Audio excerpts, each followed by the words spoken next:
Todo correcto. Ya. Muchas gracias.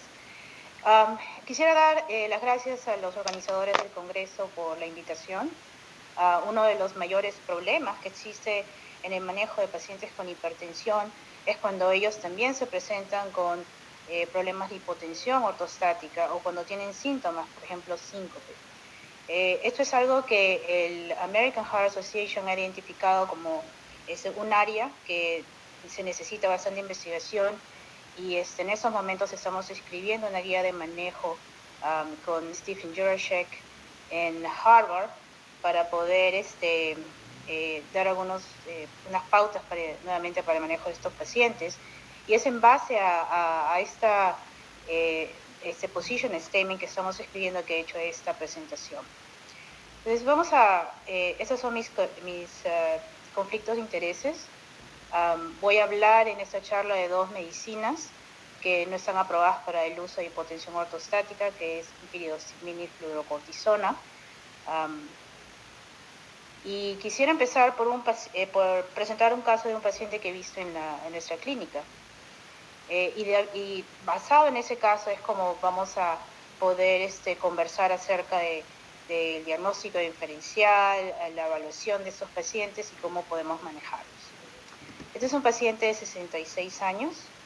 El paciente ha tenido historia de reemplazo de cadera del lado derecho y también ha tenido una historia de disección de la carótida interna que ha sido manejada con cirugía.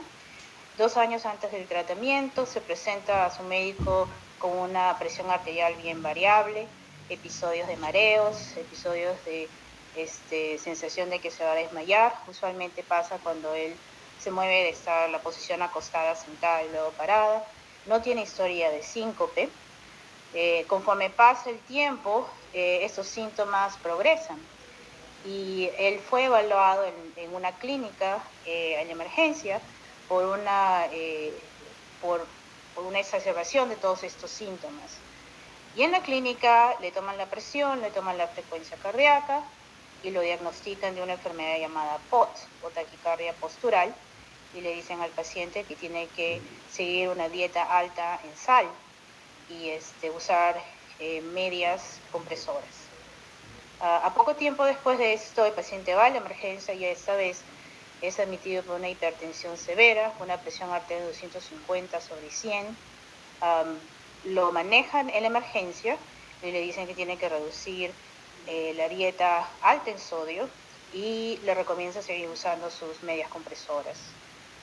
Ahora llega el momento en donde el paciente ya tiene estos síntomas casi todos los días, son bien severos, no hay síncope, pero el mareo y la sensación de desmayo ahora está acompañada con fatiga, problemas de visión, lo que ellos llaman visión tubular. El paciente ya no puede trabajar. Las medicinas que está tomando son difenhidramina, Benadryl, melatonina, mirtazapina, acetaminofén y Flomax. Flomax es un agonista alfa-1 para la próstata. Cuando nosotros evaluamos a este paciente, lo primero que uno tiene que hacer en un paciente que tiene pues historia de sensación de desmayos, de mareos, es tomarle la presión cuando el paciente está acostado y cuando el paciente está parado. Básicamente el paciente está acostado, después de 5 minutos, cuando el paciente ya está más relajado, se le toma la presión arterial y la frecuencia cardíaca. Se puede tomar una presión cuando el paciente sea inmediatamente sentado y luego se le pide al paciente que se pare por hasta 5 minutos. Algunos pacientes pueden pararse hasta más, pero lo mínimo es hasta 5 minutos y se chequea la presión al minuto 1, 3 y 5. Como pueden ustedes ver, la presión arterial supina es alrededor de 122/76, la frecuencia cardíaca es 67. El paciente se para inmediatamente la presión baja, ¿no? Y existe una disminución de presión mayor disminución de presión conforme el paciente permanece parado durante más tiempo. Entonces aquí hay un criterio que ustedes tienen que utilizar, que es el de diagnóstico de hipotensión ortostática, que básicamente es una disminución de la presión sistólica mayor de 20 puntos o diastólica mayor de 10. cuando el paciente está acostado y el paciente está parado. Muchos de los problemas que yo veo en clínica, y es por el flujo de pacientes, es que solamente se le toma al paciente la presión sentada y parada, pero el problema es que a veces no puedes detectar hipotensión ortostática, porque ya cuando el paciente se siente existe una bajada de presión, entonces la sensibilidad que uno tiene para poder detectar hipotensión ortostática es menor. Y menciono el diagnóstico de taquicardia postural, porque lamentablemente a veces cuando los pacientes vienen con estos síntomas de mareos posturales, el diagnóstico de POT o taquicardia postural es parte del diferencial, y la verdad es que estos pacientes, o sea, básicamente se presentan con un incremento en la frecuencia cardíaca, pero la presión no baja, y el incremento tiene que ser mayor de 30 puntos de supino a parados. Y existe un momento en que uno tiene que tomar la presión para el diagnóstico de hipotensión ortostática es 3 minutos, para el diagnóstico de POT es 10 minutos. El resto de la evaluación de este paciente fue dentro de límites normales. Entonces vamos a hablar acerca de cuál es el differential diagnosis, que es el diagnóstico diferencial, la evaluación del paciente y cómo vamos a manejar, ¿no?, a este paciente. Por supuesto, si un paciente se presenta a la clínica y su presión es baja cuando se para, lo primero que uno va a investigar es si es que existe problemas de hipovolemia, ¿no? O si existe algún tipo de medicación que el paciente está tomando que es sensible a esta medicación, que puede producir hipotensión ortostática, o si el paciente pues básicamente su función física es bien limitada. Muchos de estos pacientes tienen nuevamente alteración de la función física, están en sillas de ruedas y por lo tanto tienen un proceso de decondicionamiento. Y existen enfermedades raras como el feocromocitoma, la falla barorrefleja y la falla autonómica, que se pueden presentar en algunos pacientes, sobre todo en los pacientes mayores de 65 años, son enfermedades neurodegenerativas. En el caso de falla barorrefleja se presenta en pacientes que han tenido irradiación en el cuello, porque en el cuello tenemos los varorreceptores y esos varorreceptores a veces están afectados por la radioterapia y estos pacientes se presentan con hipertensión bien volátil. La evaluación es nuevamente, se le tiene que evaluar se tiene que obtener la presión acostado y parado, como ya he mencionado. Es mejor hacerlo antes de las comidas y es mejor hacerlo en las mañanas. Muchos de los que nosotros hacemos es enseñamos al paciente a cómo tomarse la presión en las mañanas, y otros tipos de exámenes que hacemos es evaluación de catecolaminas o metanefrinas en orina o en plasma, y autonomic testing, que es lo que nosotros hacemos en Vanderbilt, pero en casos bien particulares, ¿no? Vamos a hablar del manejo farmacológico y no farmacológico de este tipo de pacientes. Ok, este paciente fue admitido en nuestra unidad de investigación y nosotros hicimos una evaluación de 24 horas de la presión. Estas son durante el día, estas durante la noche. En algunos de los episodios pudimos evaluar cambios que son asociados a posicionales, cambios posturales.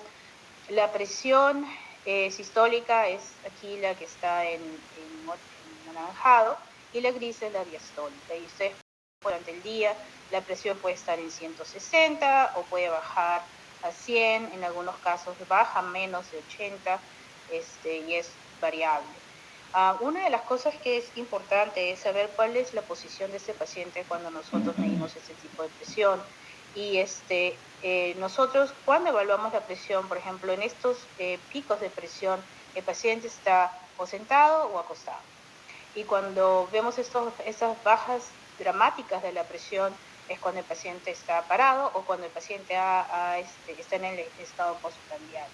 Y voy a mencionar el por qué esos dos tipos de condiciones exacerban la hipotensión. Cuando nosotros tomamos la presión, las muestras de sangre para catecolaminas, si son norepinefrina, epinefrina y dopamina, lo hacemos cuando el paciente está supino y cuando el paciente está parado. ¿Y por qué hacemos eso? Porque fisiológicamente cuando el paciente se para tiene que existir un incremento casi del doble en norepinefrinas. Y como pueden ver aquí, el paciente la norepinefrina está en 108, y cuando se para, la norepinefrina realmente no cambia casi, y la epinefrina y dopamina nos ayudan a identificar ciertos síndromes asociados a falta de producción de norepinefrina, de la dopamina, que son realmente raros, son enfermedades más que todo genéticas, pero parte de la evaluación es determinar estos cambios posturales en estos neurotransmisores, ¿no? La metanefrina fraccionada es básicamente para evaluar feocromocitoma. ¿Y por qué el feocromocitoma te va a producir hipotensión ortostática?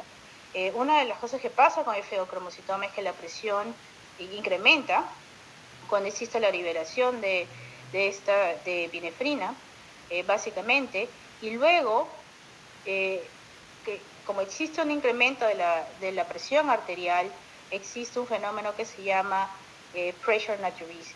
En otras palabras, el paciente comienza a liberar o producir un montón de orina para compensar el incremento de la presión, y por supuesto, si tú pierdes fluidos, uno de los problemas que vas a tener es hipotensión ortostática.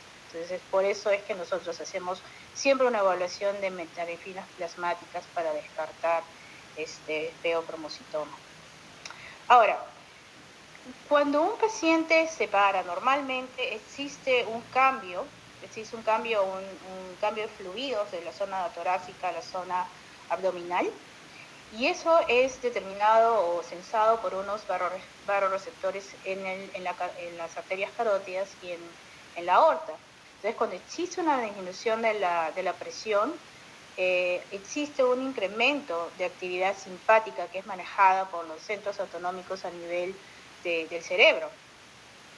Entonces, existe un incremento de actividad simpática, una vasoconstricción, un incremento de carga output para nivelar los cambios de fluidos, y la presión usualmente no varía, ¿no? Entonces, todo esto es regido por el sistema nervioso autonómico, y si la presión baja, uno de los diagnósticos diferenciales es que el paciente tenga una falla autonómica.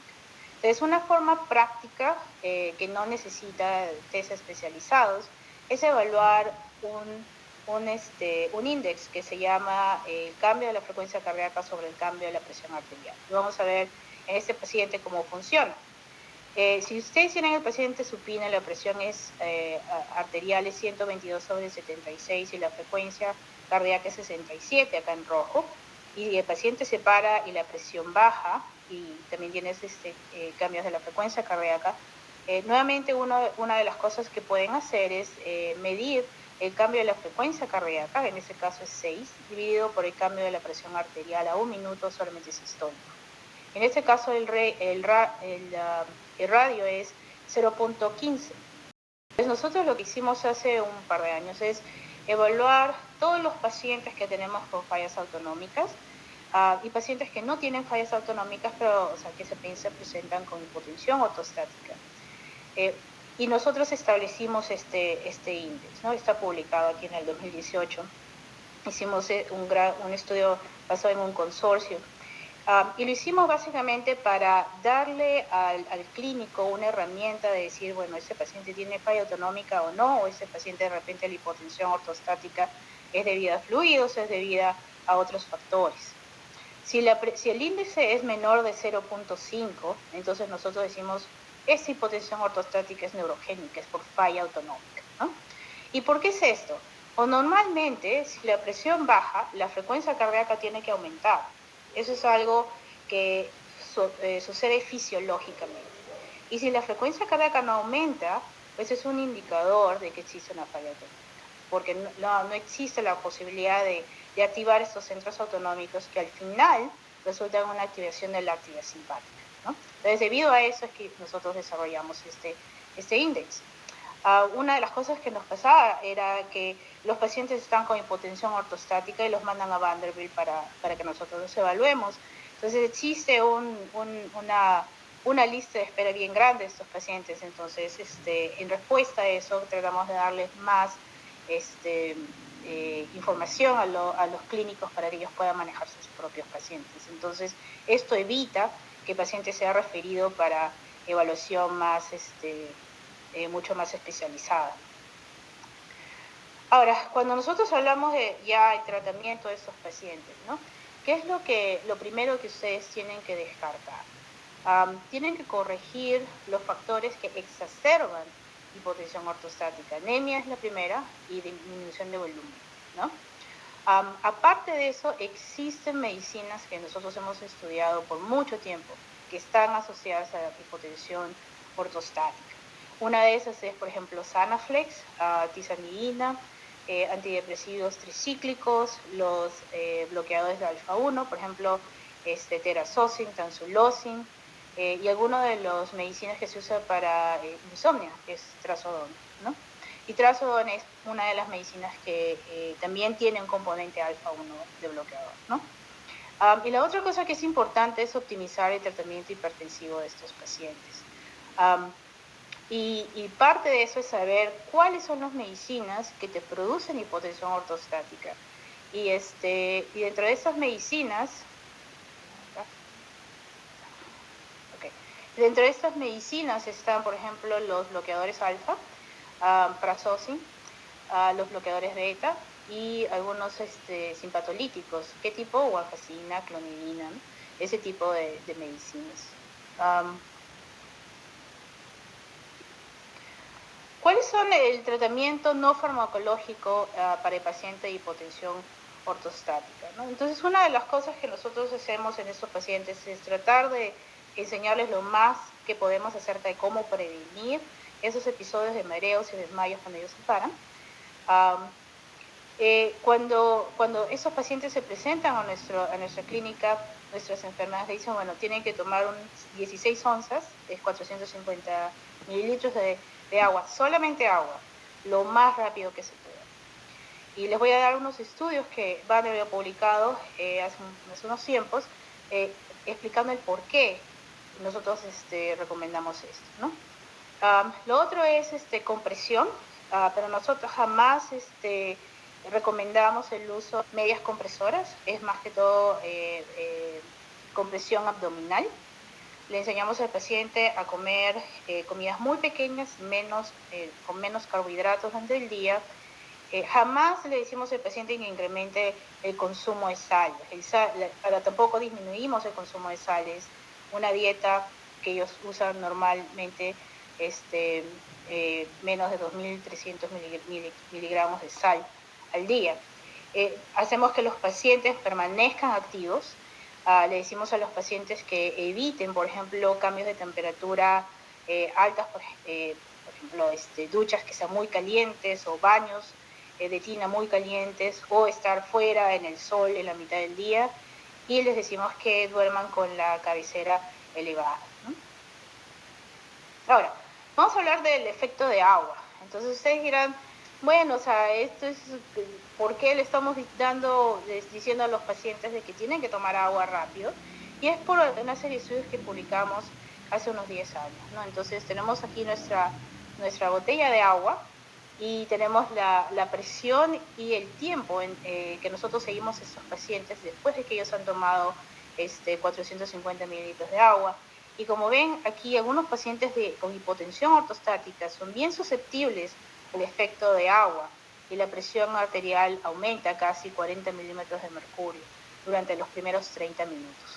Entonces, esta respuesta presora al agua que sucede en los pacientes con hipotensión ortostática, no en otros pacientes, pero pacientes con hipotensión ortostática les ayuda a poder pararse después, exactamente, sobre todo en las mañanas y después de comer o cuando tienen un episodio de síntomas o exacerbación de síntomas severos. Ahora, ustedes dirán, bueno, pues es expansión de volumen, el motivo por el cual la presión se eleva, y no.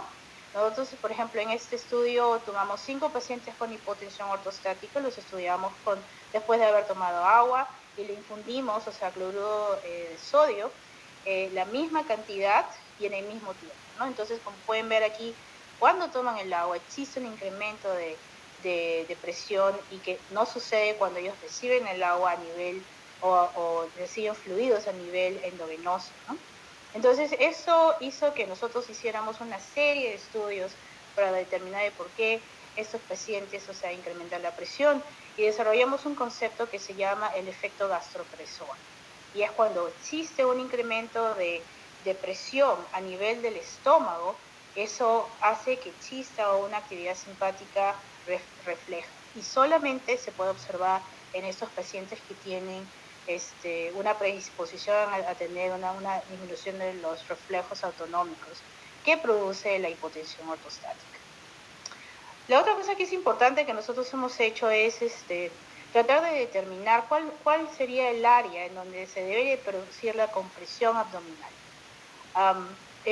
Porque muchos de nuestros pacientes vienen referidos de otros lugares con medias compresoras o compresoras que van hasta la zona alta de la pierna. Entonces hicimos este estudio con estudiantes graduados de la universidad y básicamente le pusimos una serie de electrodos, ¿no? Es como cardiac impedance, pero un poco diferente porque ahí sí estamos evaluando diferentes segmentos en todas partes del cuerpo. Y los evaluamos cuando el paciente está acostado, cuando el paciente está en la mesa vascular, casi a 75 grados, y cuando el paciente regresa a la posición supina. Entonces nosotros podemos traquear cambios de la presión en diferentes áreas en el cuerpo, por ejemplo, en el torso, ¿no? En el torso, cuando uno está en la mesa vascular, existe una mayor cantidad de resistencia. ¿Y por qué es eso? Porque cuando uno está en la mesa vascular es fluido, la sangre va de la parte superior del tórax y se va yendo por gravedad hacia la zona inferior del cuerpo. Entonces existe un incremento de resistencia porque hay menos fluido. Y cuando evaluamos los diferentes segmentos, vamos a ver el segmento abdominal o esplácnico, las piernas y la pantorrilla. Como ustedes pueden ver, la mayor cantidad de señal, y esto es una disminución de la resistencia porque hay más fluidos, existe en la zona abdominal, ¿no? Que en la pierna o en la pantorrilla. Entonces lo que eso significa es que el pool de sangre usualmente va hacia la zona abdominal. Entonces, de acuerdo a eso, y por qué hemos hecho todos estos estudios fisiológicos, es para darle información al clínico y al paciente de que si ustedes tienen problemas de hipotensión ortostática, por favor no usen medias compresoras, no tienen que utilizar lo que nosotros llamamos allá abdominal binders o compresión en la zona abdominal. Puede ser con bandas elásticas, puede ser con corset, lo que el paciente tolere, pero esto sí es efectivo. La zona, solamente hacer compresión a nivel de la pantorrilla, a nivel de la pierna, no te va a producir mayores efectos, ¿no? La compresión tiene que ser una compresión de mayor de 40 milímetros de mercurio, sin embargo, muchos de nuestros pacientes no pueden tolerar eso y utilizan estas bandas elásticas y les funciona. Y una de las cosas que es importante es, ellos solamente se lo ponen cuando están parados o cuando están en actividad, ¿no? Y solo lo mueven cuando están sentados o cuando están en forma supina. Entonces el efecto es completamente más manejable que darles medicinas, ¿no? Que van a tener un proceso prolongado. La otra cosa importante, y eso lo mencioné anteriormente, es le enseñamos al paciente a comer porciones pequeñas, pero más frecuentes durante el día. Y ese es un estudio que hizo uno de mis mentors en 1980, creo que lo publicó, y lo que hizo fue seguir a estos pacientes con hipotensión ortostática y tomarles la presión durante 24 horas y determinar cuándo estos pacientes han comido, ¿no? Entonces esto es en la mañana, la presión varía, pero no tanto, pero después ellos toman su desayuno, la presión inmediatamente cae, ¿no? Sistólica, diastólica, y necesita alrededor de 2 horas para poder recuperarse.